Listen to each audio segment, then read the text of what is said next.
देखिए एमबीए मैंने भी किया, लेकिन मैं अपना एमबीए में ये समझता हूं कि जो कंसेप्चुअल, जो थ्योरेटिकल क्लासरूम बेस्ड अप्रोच के साथ पढ़ाया जाता है, जो वाइट बोर्ड पर पढ़ाया जाता है, वो पढ़ाई एक्चुअली एप्लीकेशन में इसलिए नहीं आ पाती क्योंकि जो प्रोफेसर आपको पढ़ा रहा है वो प्रोफेसर भी ज़्यादातर चांसेस हैं कि उसने इसीलिए प्रोफेसर बना कि उसको कोई और अच्छा काम नहीं मिला।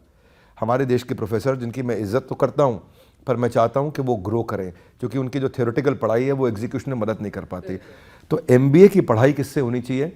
देखिए, अगर आप डॉक्टर्स को देखें ना, तो उनकी क्लासरूम लर्निंग इफेक्टिव नहीं होती, उनकी बेड साइड लर्निंग इफेक्टिव होती है।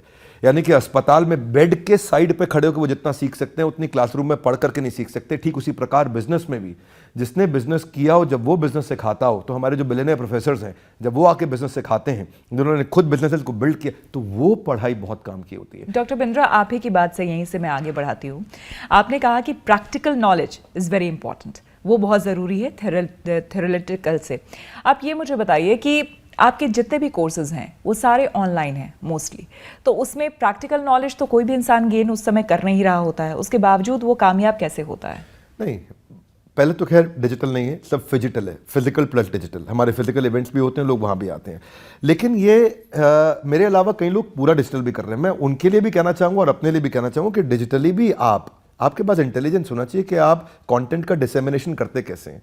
आप राइट एनिमेशंस देते हैं, राइट फ्रेमवर्क देते हैं, आप अगर चैट बेस्ड सपोर्ट देते हैं, कॉल बेस्ड कोच का सपोर्ट देते हैं, और अगर फिजिकल इवेंट्स भी करते हैं, आपको फ्रेमवर्क्स देने आते हैं, आपको रोल प्लेस कराने आते हैं, आपको क्वेश्चनर्स, एक्सरसाइजेज आती हैं, और आप उसका फॉलोअप टाइमली ले पाते हैं, एग्जीक्यूशन फ्रेमवर्क, तो हमारा काम केवल डिजिटल नहीं है, डिजिटल से बहुत आगे है।